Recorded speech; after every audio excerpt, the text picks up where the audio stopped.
السلام علیکم ورحمۃ اللہ وبرکاتہ۔ الحمد للہ رب العالمین والعاقبۃ للمتقین والصلاة والسلام علی رسولہ الامین وعلی آلہ وصحبہ اجمعین ومن تبعہ بإحسان الی یوم الدین، اما بعد فاعوذ باللہ من الشیطان الرجیم۔ وإلى مدين أخاهم شعيبا قال يا قوم اعبدوا الله ما لكم من إله غيره قد جاءتكم بينة من ربكم فأوفوا الكيل والميزان ولا تبخسوا الناس أشياءهم ولا تفسدوا في الأرض بعد إصلاحها ذلكم خير لكم إن كنتم مؤمنين۔ محترم حضرات، قرآن مجید میں اللہ تبارک و تعالیٰ نے مختلف پیغمبروں کے قصے مختلف صورتوں میں بیان کیا ہے۔ خصوصاً انبیاء اور پیغمبروں کی فہرست میں 25 ایسے پیغمبر ہیں جن کا رب العالمین نے قرآن مجید میں ذکر کیا، اور ان پیغمبروں میں ایک پیغمبر ہیں حضرت شعیب علیہ السلام، جن کی قوم اور آپ علیہ السلام کے متعلق قرآن مجید میں سورہ اعراف، سورہ ہود، سورہ حجر اور سورۃ الشعراء جیسی سورتوں میں اللہ تبارک و تعالیٰ نے اس قوم کا تذکرہ کیا ہے۔ شعیب علیہ السلام لوط علیہ السلام کے بعد آپ نبی بنائے گئے، اور موسیٰ علیہ السلام سے پہلے گویا کہ آپ نبی بنائے گئے۔ لوط علیہ السلام اور موسیٰ علیہ السلام کے مابین جس پیغمبر کو اللہ تبارک و تعالیٰ نے لوگوں کی ہدایت کے لیے بھیجا، وہ شعیب علیہ السلام ہیں، کیونکہ آپ نے اپنی قوم کو نصیحت کرتے ہوئے کہا، شعیب علیہ السلام نے، یا قوم لا یجرمنکم شقاقی ان یصیبکم مثل ما اصاب قوم نوح او قوم ہود او قوم صالح وما قوم لوط منکم ببعید۔ اے میری قوم، جو توحید کا پیغام میں تمہارے سامنے پیش کر رہا ہوں، اس توحید کی مخالفت نہ کرنا۔ اگر تم نے اس توحید کی مخالفت کی تو تمہیں بھی اللہ کی طرف سے وہ مصیبت اور آفت آ پہنچے گی جو مصیبت و آفت کے قوم نوح میں آئی تھی، قوم ہود میں آئی تھی، قوم صالح میں آئی تھی، اور لوط علیہ السلام کی قوم جس کا زمانہ تم سے زیادہ دور نہیں ہے، وما قوم لوط منکم ببعید۔ تو اس سے پتہ چلا کہ لوط علیہ السلام کے بعد شعیب علیہ السلام کی قوم اس دنیا میں جو ہے وجود میں آتی ہے۔ اسی لیے آپ قرآن مجید پڑھ کر دیکھیے، جہاں اللہ تبارک و تعالیٰ نے مختلف قوموں کی تاریخ اللہ نے بیان کیا، تو لوط علیہ السلام اور موسیٰ علیہ السلام کے درمیان شعیب علیہ السلام کی قوم کا اللہ نے ذکر کیا ہے۔ اور یہ قوم شعیب کہاں آباد تھی؟ مدینہ سے سیریا کے درمیان یہ علاقہ قوم شعیب کا وہاں پر آباد تھا، کہ مدینہ سے سیریا کا جو راستہ تھا، شام کا جو راستہ تھا، تو اس کے درمیان یہ قوم شعیب آباد تھی۔ اور قرآن مجید میں اللہ تعالیٰ نے اس قوم کو 2 ناموں سے یاد کیا ہے، ایک اصحاب مدین اور ایک اصحاب الایکہ۔ اب مفسرین کے درمیان اختلاف ہے، کیا اصحاب الایکہ اور اصحاب مدین کیا دونوں ایک ہی قوم ہیں یا دونوں الگ الگ قومیں ہیں؟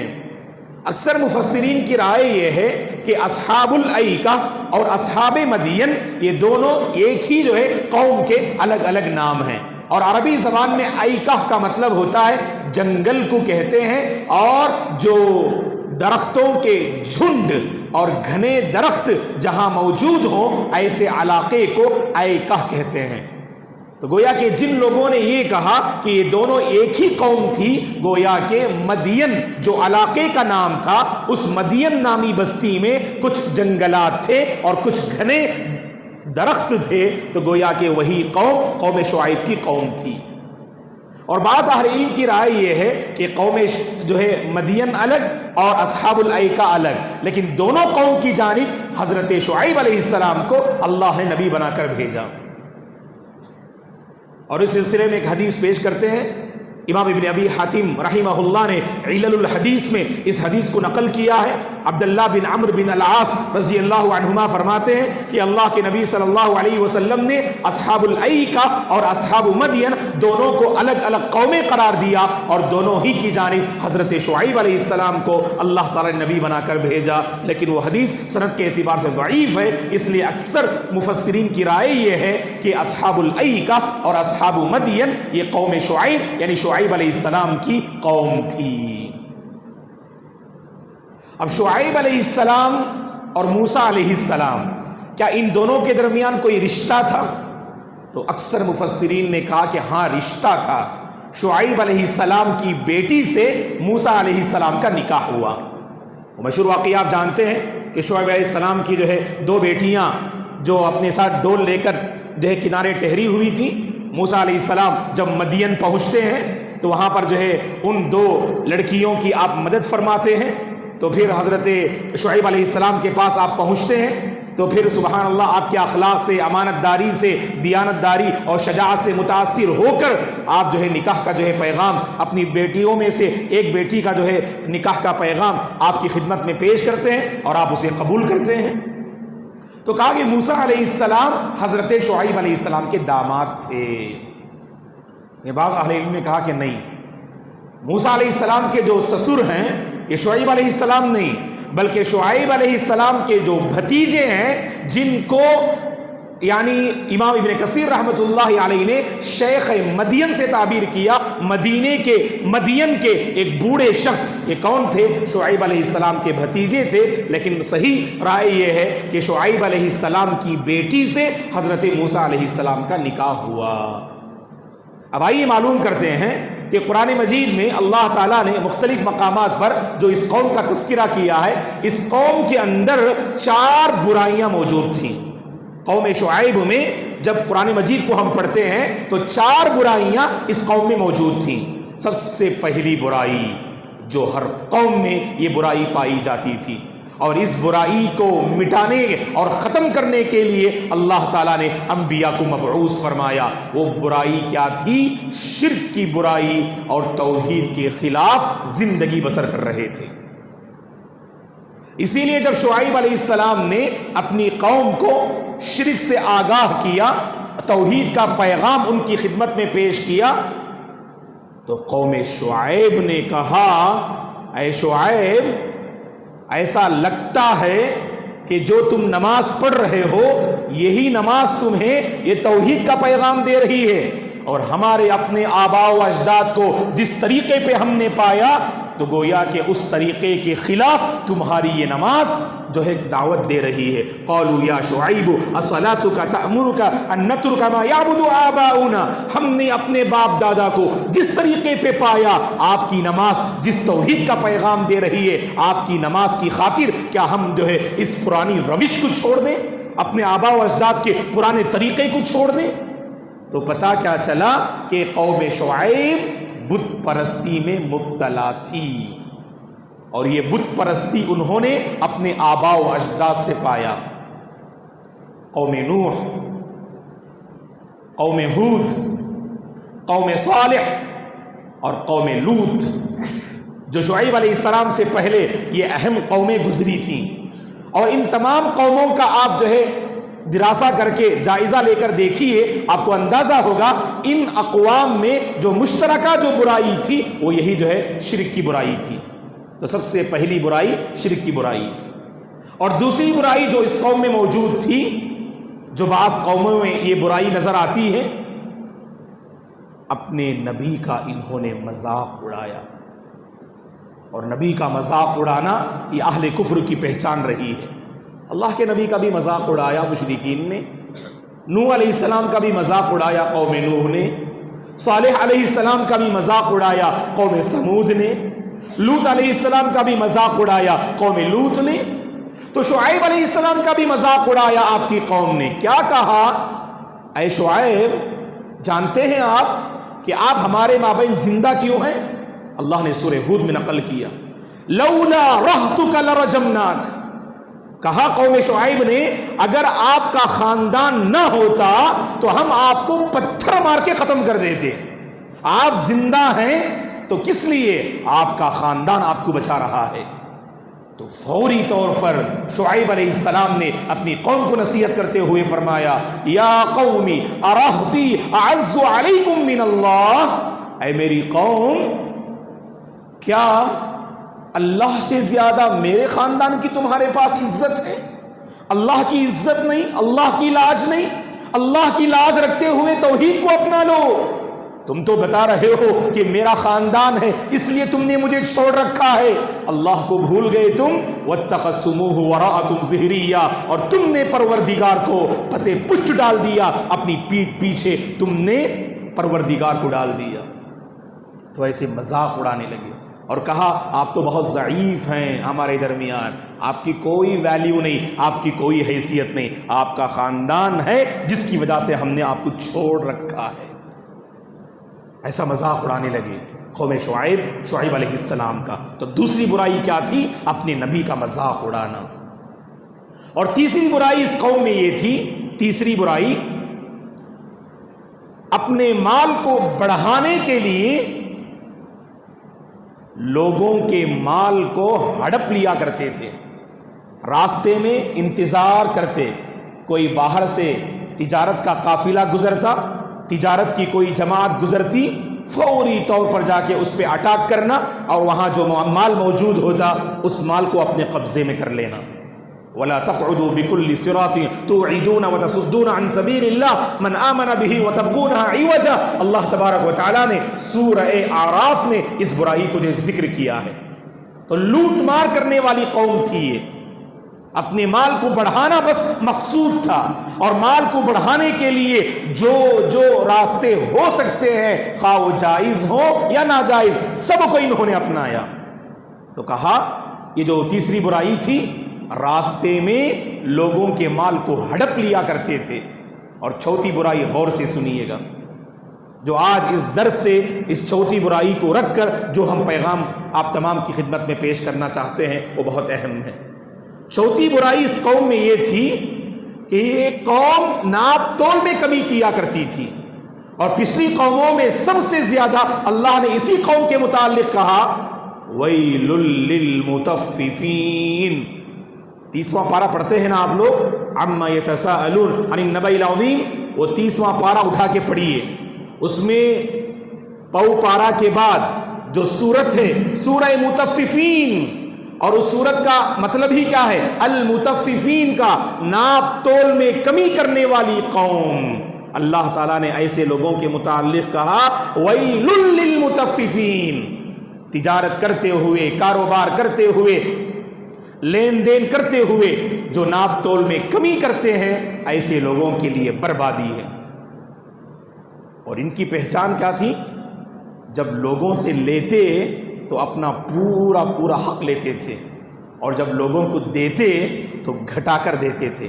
الذین اذا اکتالوا علی الناس یستوفون واذا کالوہم او وزنوہم یخسرون، جب لینے کی باری آتی تو پورا حق لیتے، اور جب دینے کی باری آتی تو گھٹا کر دیتے۔ اسی لیے شعیب علیہ السلام نے اپنی قوم کو اس برائی سے روکتے ہوئے کہا اوفوا الکیل ولا تکونوا من المخسرین وزنوا بالقسطاس المستقیم ولا تبخسوا الناس اشیاءهم ولا تعثوا فی الارض مفسدین، کہ ناپ تول میں کمی نہ کیا کرو، پورا ناپ کر دیا کرو، اور ترازو میں سیدھی ترازو سے وزن کر کے دیا کرو، اور لوگوں کے مال گھٹا کر نہ دیا کرو۔ سبحان اللہ، کتنی بہترین نصیحت کی شعیب علیہ السلام نے اپنی قوم کو، لیکن یہ قوم اپنی برائی سے باز آنے والی نہ تھی۔ ایک طرف شرک کی برائی، دوسری طرف اپنے ہی نبی کا مذاق، اور تیسری طرف لوٹ مار کرنا، اور چوتھی جانب ناپ تول میں کمی کرنا۔ حد سے زیادہ جب یہ قوم برائی کے میدان میں آگے بڑھنے لگی تو اللہ کی طرف سے اس قوم پر بھی عذاب آیا۔ عذاب کی کیا شکل تھی؟ اللہ نے کہا کہ وَأَخَذَتِ الَّذِينَ ظَلَمُوا الصَّيْحَةُ فَأَصْبَحُوا فِي دَارِهِمْ جَاثِمِينَ، ایک سخت چیخ و پکار نے اس قوم کو تباہ و برباد کر دیا۔ انسان دیکھیے دوستو کتنا بے بس اور عاجز ہے۔ ایک چیخ اور پکار کافی ہے ایک قوم کو تباہ کرنے کے لیے، اور یہ چیخ اللہ کی طرف سے مار اور اللہ تعالیٰ کی جو ہے آفت اور اللہ کا عذاب ہے۔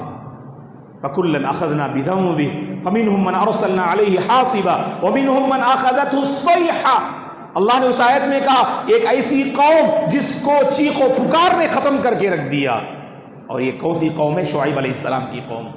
چیخ و پکار نے اس قوم کو تباہ و برباد کر دیا۔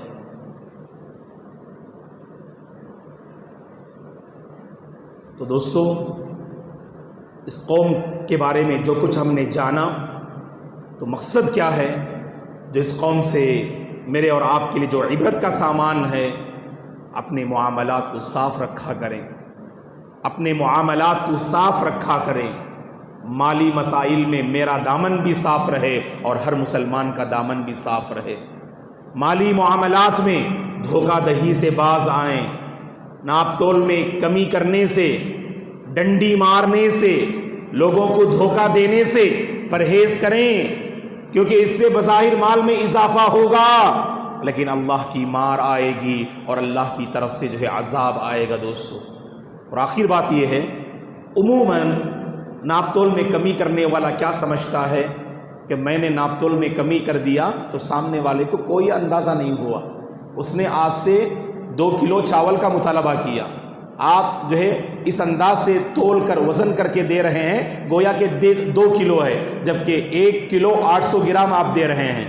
تو 200 گرام جو آپ نے ڈنڈی ماری، 200 گرام جو آپ نے جو ہڑپ لیا، آپ یہی سمجھتے ہیں، سامنے والے کو اس کا احساس نہیں ہے کہ نہیں؟ ہر کوئی واضح ہے، دھوکہ دینے والا یہی سمجھتا ہے، سامنے والے کو اس کا علم نہیں۔ اس لیے اللہ نے قرآن میں کیا کہا؟ بظاہر تم یہ سمجھ رہے ہو کہ سامنے والے کو اس کا علم نہیں، لیکن یاد رکھنا الا یظن اولئک انہم مبعوثون لیوم عظیم یوم یقوم الناس لرب العالمین۔